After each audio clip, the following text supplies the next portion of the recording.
What's Hi everyone, hope you're doing good. Thanks for coming back. Andre is gonna help me, and today we'll talk about rotation.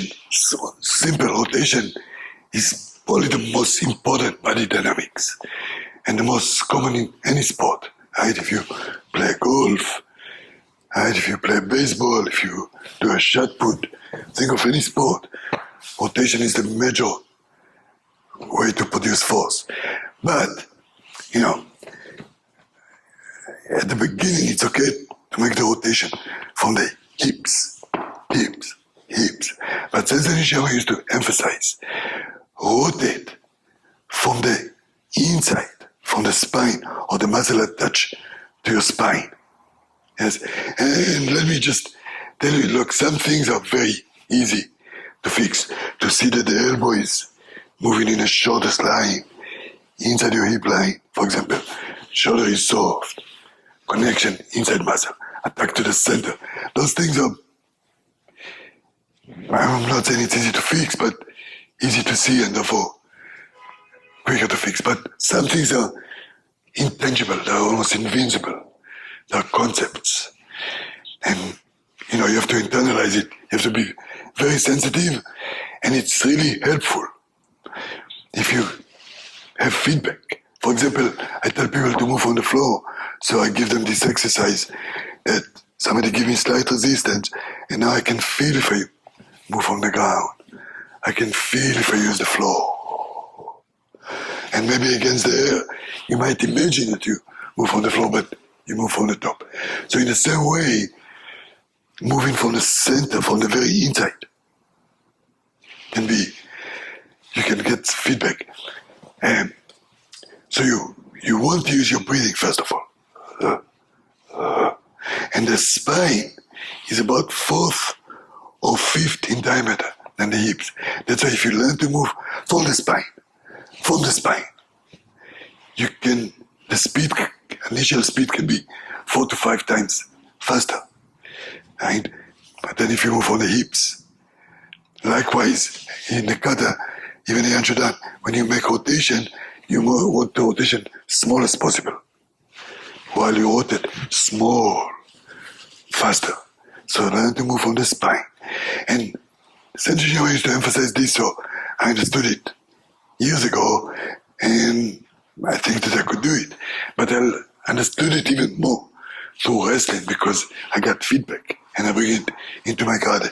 So I'll give you a little exercise. Sometime, maybe you are clinching, and my partner push into me one body. It comes in, I'm actually absorbing.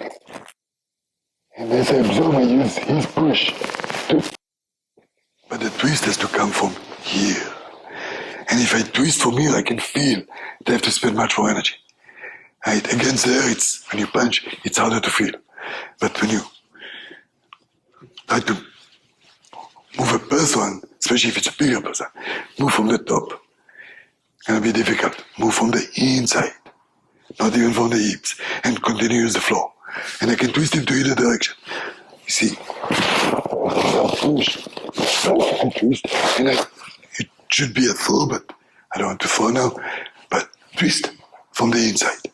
Yes, and this is true if I even use my hands here, and I want to twist him, the hands are just making connection. The twist is here, look, maybe I move my foot a little bit out of the way, right? But twist is here. Twist here, not twist here. Right, so you can use that kind of like a karate grip to feel but connect your arm, because there should not be no slack. If I twist and the twist doesn't transfer to him, no use. Yes, and it works. In the case of wrestling, it works better when he push into me and he give me the wind. See, I'm using his energy twist, but that's not the subject.